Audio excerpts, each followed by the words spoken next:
Hello and welcome.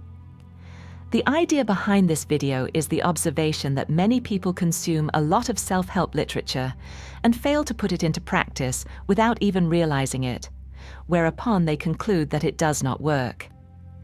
The aim here is therefore to use the principles of James Clear's Atomic Habits to help those who might be in a situation where they feel they have all the right knowledge, and yet continue bumping up against the same problems over and over again. The first step is to become aware of when we are following an old pattern in spite of knowing better, while thinking that we have made the necessary changes. The second is to actually implement the new routine in a way that works. And the third is to make it sustainable over time. Now, when people seek change, they usually begin with learning. They read, listen, watch, and collect ideas about how the mind works, how habits form, and how negative patterns can be replaced with more supportive ones. And there is nothing wrong with that. We usually need at least some basic knowledge about what we are attempting to do. However, many people discover that learning alone does not lead to the outcomes they hoped for. They recognize the logic of the material, feel motivated by it, and may even feel inspired for a short while. But daily life continues in the same predictable rhythm. The challenge is rarely a lack of knowledge. It is a lack of consistent application. To understand how to put what you learn into practice in a reliable way, it helps to look at what drives habits in the first place and what prevents a person from turning insight into action. Knowledge is often consumed passively. The mind enjoys the idea of improvement, but familiarity pulls a person toward the usual behaviors that feel safe and known. This is why reading about self-improvement feels uplifting, while applying it may feel uncomfortable. The body tends to return to what feels routine, even when that routine limits growth. To change this cycle, the internal system of cues, reactions, and expectations needs to be reshaped step by step. This reshaping is not about forcing oneself. It is about understanding how habits are built, how attention shapes behavior, and how the repetition of small actions gradually becomes the new baseline. One of the core ideas in modern habit research is that habits are not primarily about discipline or willpower. Habits grow out of identity, environment, and predictability. A habit stays alive because it is repeated in the same context.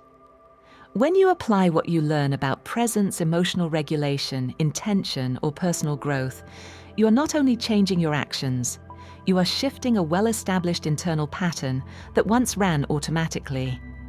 This requires conscious engagement at first, but much less over time. The goal is not to struggle forever. The goal is to make useful actions feel natural. A practical way to think about this is to see new practice as something you plant, not something you fight yourself into doing, but something you return to regularly until it grows strong enough to stand on its own.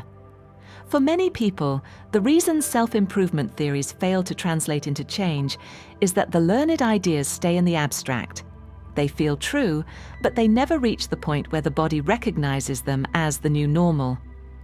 The mind may agree with the concepts, but the body, which runs most of a person's daily behavior, keeps expressing what feels familiar. You might understand that staying conscious interrupts old emotional patterns, yet the body responds with the same automatic tension you have felt for years. You might know that being intentional shifts your direction, yet you walk through the day as if guided by yesterday's expectations. There is something crucial here that needs to be emphasized, namely that the body has its own will that often runs contrary to your conscious intentions. It is therefore much closer to your unconscious than your mind is. The most obvious example of this is when we decide to do something differently and suddenly find ourselves repeating the same old patterns without consciously having decided to. If we do not pay attention, we often assume that we either had a lapse of willpower or that we changed our minds. But if we look closely, there was no discernible cognitive processing between the impulse and the action. If you are like most people, you can see this by simply observing how you behave around your phone. To change this, one must make practice concrete. A new habit needs a cue, a clear behavior, and a satisfying outcome. Without a cue, it is forgotten. Without clarity, it becomes vague. Without a positive outcome, the body resists repeating it. This applies to anything you try to put into action, whether it is emotional regulation, choosing a better thought, calming the nervous system, or creating new patterns of attention. Information becomes transformation only when you anchor it in these small repeated steps. As you can see here, this is about working with ourselves instead of against ourselves. We are not trying to override many millennia of evolution. We are making our Stone Age systems work optimally in our modern societies.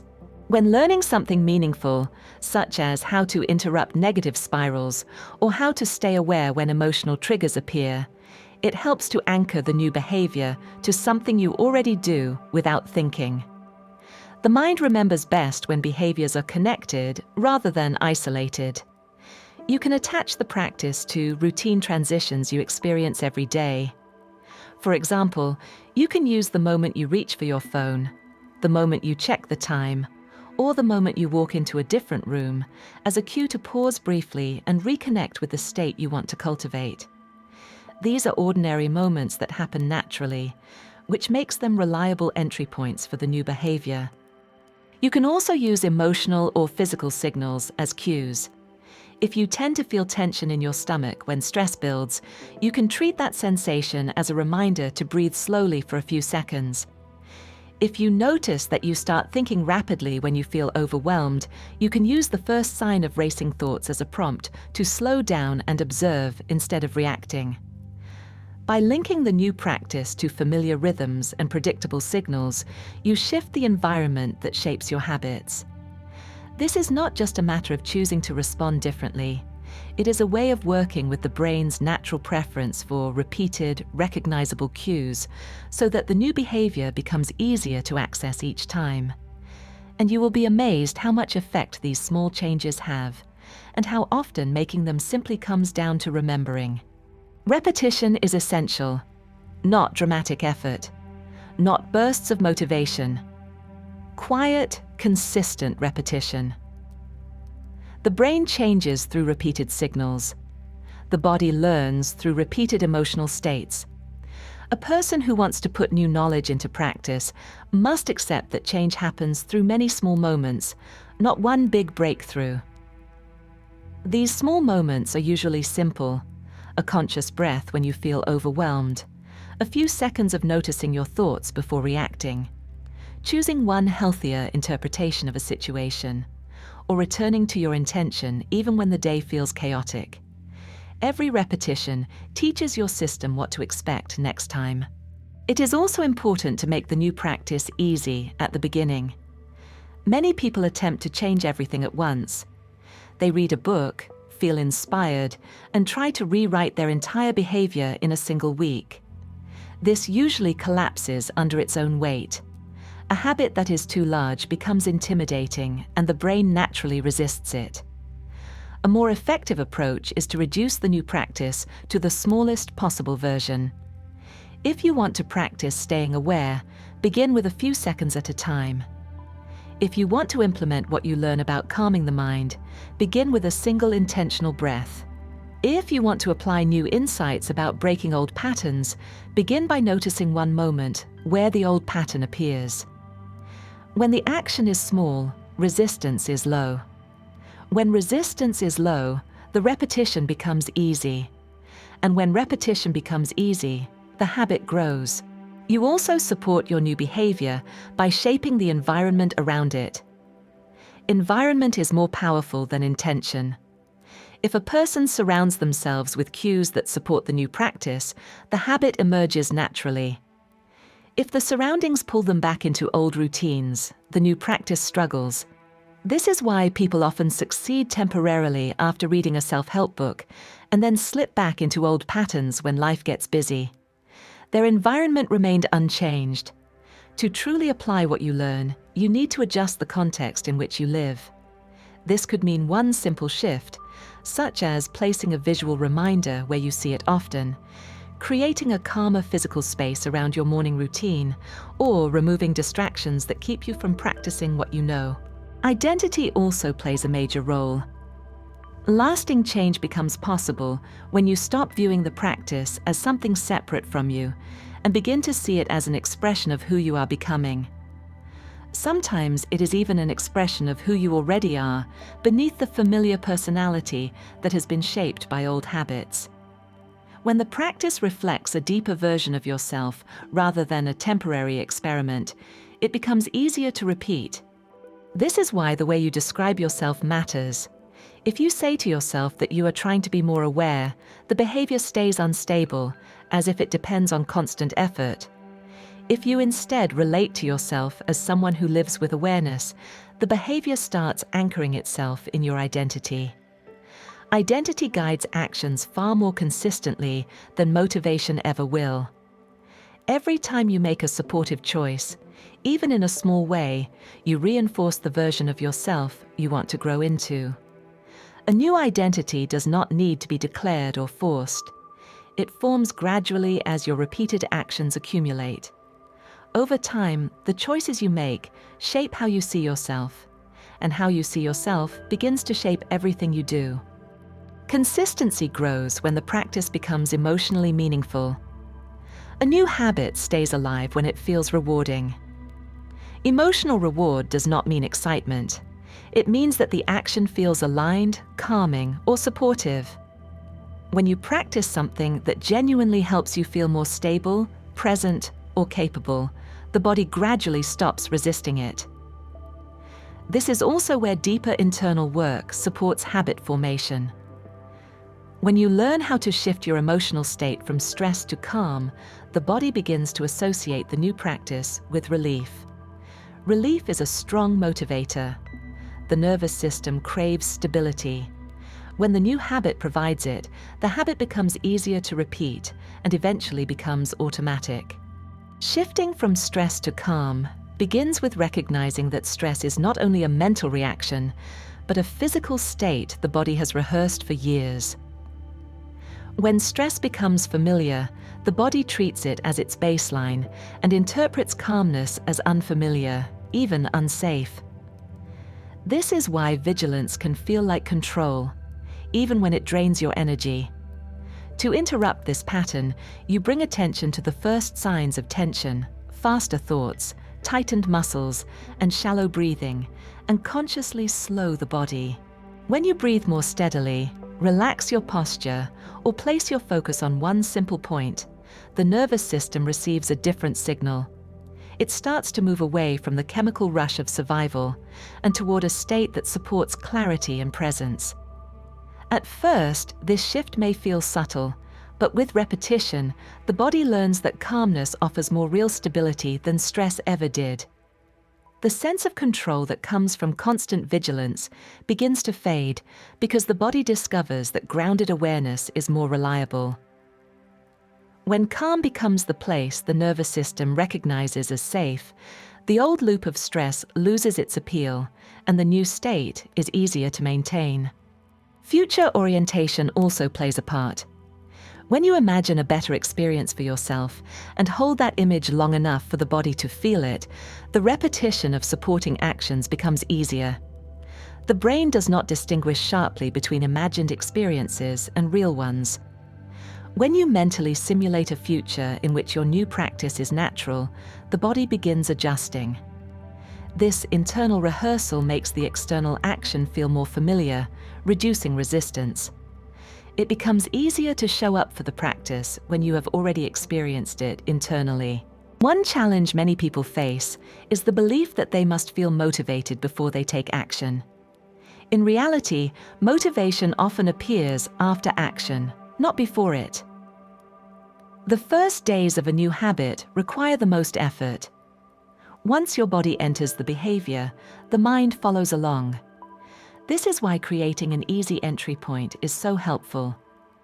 If you want to apply something you learned, ask yourself sincerely what the smallest action that moves you in that direction could be, and sit with it until the answer arrives.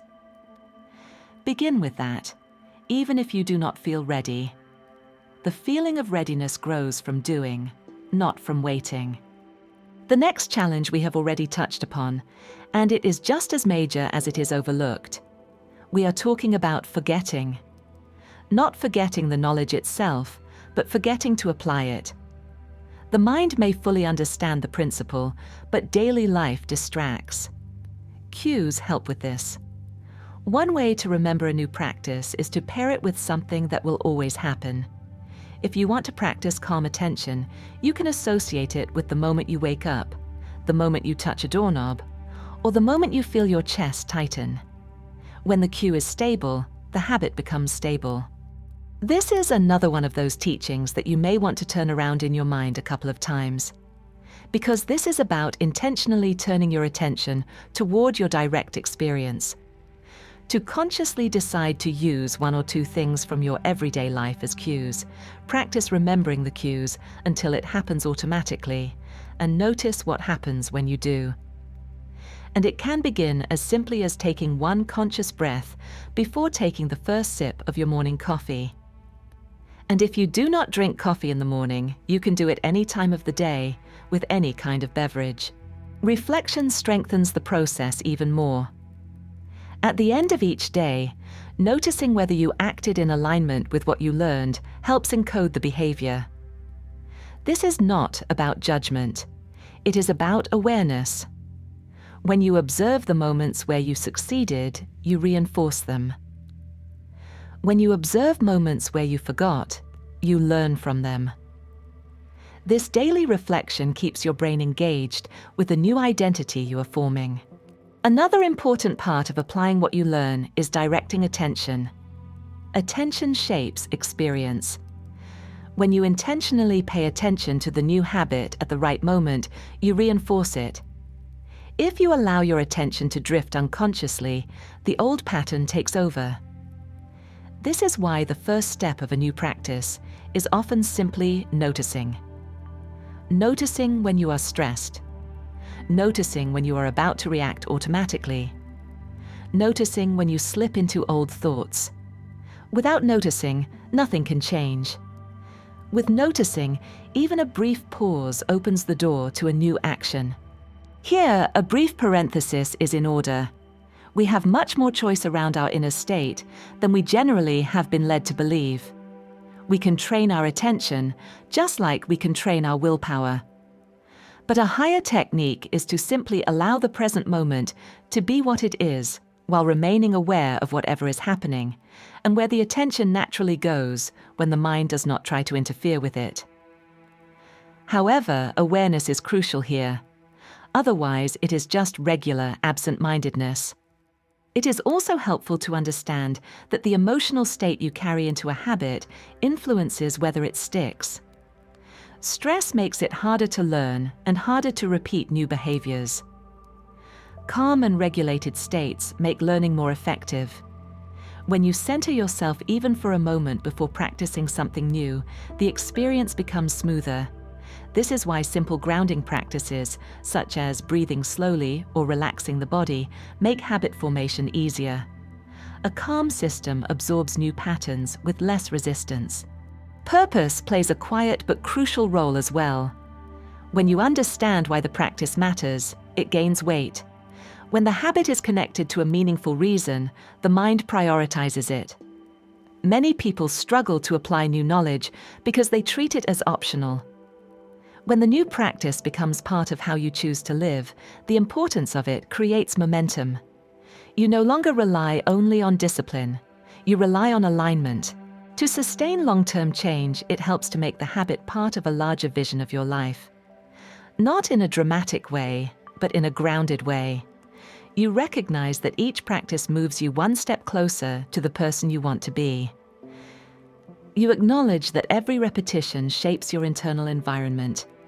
You see the habit as a thread in the fabric of your life, rather than a temporary challenge. Finally, you maintain compassion for yourself as you integrate new habits. Change is not linear. Some days will feel effortless, and others will feel repetitive or discouraging. This does not mean the process is failing. It means you are human. The important thing is to return to the practice. Each return reinforces the new identity. Each return teaches your brain that this direction is part of who you are. In summary, the real obstacle in self-improvement is not a lack of knowledge, but the absence of steady application. New patterns take hold when you work with the mechanisms that govern habit formation rather than against them. Change becomes possible when insight is translated into small, repeatable actions anchored to cues you already encounter, supported by an environment that makes the desired behavior easy, and reinforced by a calm internal state that allows the body to experience the new direction as safe. With time, these repeated choices reshape your identity, and identity then begins to guide behavior more reliably than motivation or effort ever could. Your actions stop being temporary attempts at improvement and become natural expressions of who you are becoming. Putting self-improvement knowledge into practice is a process.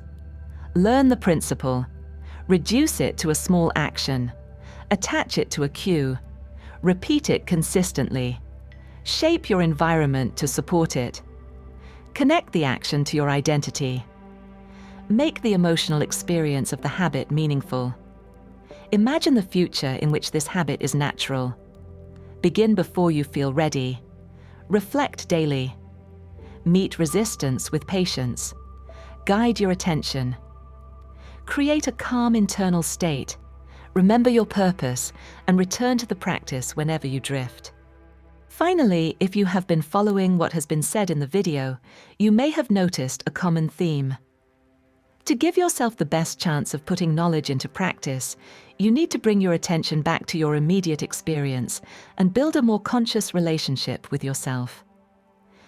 Change begins in the small moments when you notice what you are doing, how you are feeling, and where your attention is going. And, as a matter of fact, this in itself is a habit that can be cultivated. In the end, you can even begin to live naturally from the present moment.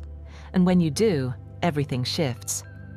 The kind of presence that we are talking about makes it possible to interrupt old patterns instead of being carried by them. It also makes it possible to choose actions that match the life you want, not the life your habits keep repeating. When you engage with yourself in this way, the distance between what you know and how you live begins to shrink. With time, what once felt deliberate becomes automatic. What once required effort becomes natural. The mind, the body, and the environment gradually align, and the old momentum loses its influence. Practice becomes familiarity. Familiarity becomes identity, and identity shapes the path forward. Knowledge is no longer something you carry as an idea. It becomes something expressed through your choices, your emotional tone, and the way you move through your day. And the person who once wondered why nothing ever changed becomes someone who understands change from the inside out, because they are living it, one intentional moment at a time. If you liked the content of this video, we have playlists about the works of Joe Dispenza, David R. Hawkins, and the teachings of the Fourth Way system, a path of awakening through awareness and inner work in daily life, available on the end screen right now. All of these will help you understand what we are talking about here better. You've now reached the end of the video. Remember to like and subscribe. Thank you for your time.